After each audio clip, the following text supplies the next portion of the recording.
बदतमीज बहू। सभ्यता से भरपूर शास्त्री परिवार की इकलौती बेटी मोहिनी को बचपन में ही पढ़ाई के लिए विदेश भेज देते हैं, जहां से वो सालों बाद ग्रेजुएशन पूरी करके इंडिया वापस आती है, जो अब संस्कार, सभ्यता, संस्कृति जैसी चीजों से कोसों दूर होती है। एक सुबह मोहिनी शॉर्ट ड्रेस पहने, कानों में हेडफोन लगाए जोर जोर से इंग्लिश गाने गाती हुई घर में घूम रही होती है। सुबह सुबह भगवान का नाम लेते हैं, राक्षसों की तरह चिल्लाते नहीं। पॉप्स, आपको अच्छे गाने की बिल्कुल समझ नहीं है, सो ठीक है, चिल पिल। अरे मोहिनी, पापा से ऐसे बात करते हैं क्या? सारी तमीज भूल गई हो। ओह मॉम प्लीज, इतनी बड़ी भी कोई बात नहीं हुई, सो डोंट ओवर रिएक्ट। ऐसे ही दिन बीतते हैं जिसमें मोहिनी के तौर तरीके, रहने और बात करने का ढंग उसकी मम्मी पापा को परेशान करने लगता है। भला कोई मानेगा कि ये मेरी बेटी है? रीति रिवाज और संस्कारों से तो इसका दूर दूर तक कोई नाता नहीं, और अब तो लगता भी नहीं कि कभी होगा।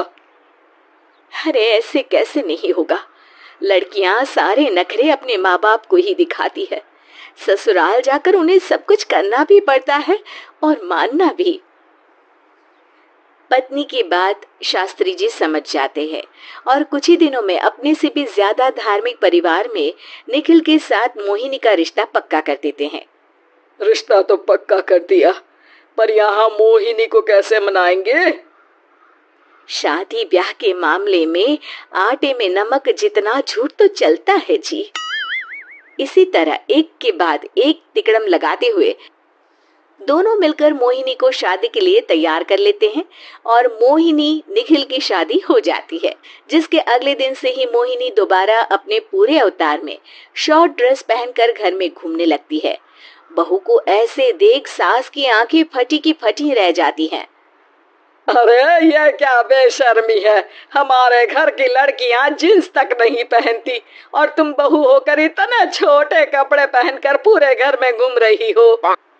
सीरियसली मॉम, प्लीज आप अपनी इस 80 के दशक वाली सोच में मुझे इंक्लूड मत करो।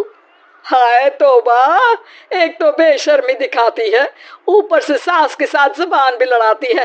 अरे जल्दी कपड़े बदल कर आ, घर की पहली आरती तुम्हें ही करनी है। इतनी देर में निखिल भी वहां आ जाता है। माँ, पापा आने वाले हैं, पूजा का सारा सामान तैयार है ना? ये पूजा हमेशा मेरे बॉयफ्रेंड्स के पीछे पड़ी रहती थी और अब हस्बैंड के पीछे भी आ गई।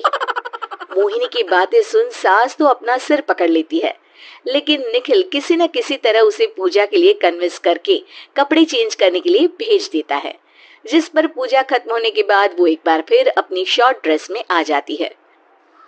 बहू, ये क्या तरीका है? संस्कार नाम की कोई चीज है या नहीं? नहीं ससुर जी, संस्कार मेरा दूसरा बॉयफ्रेंड था, अब तो मेरा उससे कोई कांटेक्ट नहीं है। मोहिनी का जवाब सुन के ससुर तो भगवान नाम जपते वहां से चले जाते हैं, लेकिन सास बहू के बीच कहासुनी फिर शुरू हो जाती है, जिसे इग्नोर करते हुए मोहिनी घर से बाहर चली जाती है और देर रात घर वापस आती है। मोहिनी, मैं जानता हूँ कि तुम विदेश में रही हो और तुम्हें वहीं की आदत है, पर यहाँ चीजें कुछ अलग है। अगर तुम उस हिसाब से कुछ एडजस्ट कर लो तो सबके लिए सही हो जाएगा। I am not in a lecture mood. Good night. अगली सुबह मोहिनी देर से उठकर एक बार फिर उसी तरह सबके सामने आती है, जिस पर उसकी सास कुछ बोले उससे पहले ही मोहिनी की दोस्त मोनिका और रेचल वहां आ जाती हैं। Oh hi darling, how are you? OMG, we missed you so much. I missed you too darling. Ram Ram, इन्होंने तो तुमसे भी छोटे कपड़े पहने हैं। अरे तुम लोगों के अंदर कोई शर्म लिहाज बाकी भी है या सब बेच खाई? मोहिनी, तुम्हारी मेड कुछ ज्यादा नहीं बोलती? इस पर मोहिनी की दोस्त उसकी सास का मजाक बनाने लगती है, जिसे सुन निखिल उन्हें जवाब देते हुए कड़वे शब्द सुना देता है और वो सुन के वो दोनों तो मुंह बनाए वहां से चली जाती है, लेकिन गुस्से से लाल मोहिनी वहीं खड़ी निखिल को घूरती रहती है। घूर क्या रही हो? तुमसे शादी की ये सोचकर कि विदेश में पढ़ी लिखी हो, घर में कोई पॉजिटिव चेंज लाओगी, अपनी करियर के लिए एम्बिशियस होगी, पर अपने इस बिहेवियर से उस पढ़ाई के साथ साथ अपने मम्मी पापा के नाम को भी डुबो रही हो। अगर तुम्हें ऐसे ही हाल रखना है तो यहाँ रहने की कोई जरूरत नहीं है। निखिल की बातें सुनकर मोहिनी रोते हुए घर छोड़कर अपनी मम्मी पापा के पास वापस आ जाती है। ससुराल में सब कुछ ठीक तो है? वो अपने आप को समझते क्या है? मोहिनी पर चिल्ला रहे हैं। मैं क्यों उसके इशारों पर चलूं? मैं अपनी लाइफ अपने तरीके से जीना चाहती हूँ और वो ना आप लोगों को मंजूर था और ना ही उन्हें है। तुम यहाँ नहीं रह सकती। अपने पापा की बात सुन के मोहिनी हैरान रह जाती है। हाँ, तुमने बिल्कुल सही सुना। अगर तुम्हें अपने इस घमंड, बेशर्मी और बदतमीजी में ही जीना है तो तुम यहाँ भी नहीं रह सकती। बेटी, मैं मानता हूँ हमारे यहाँ रीति रिवाज बहुत मायने रखते हैं और हमने उन्हीं के ओवरडोज से बचाने के लिए तुम्हें विदेश भेजा था।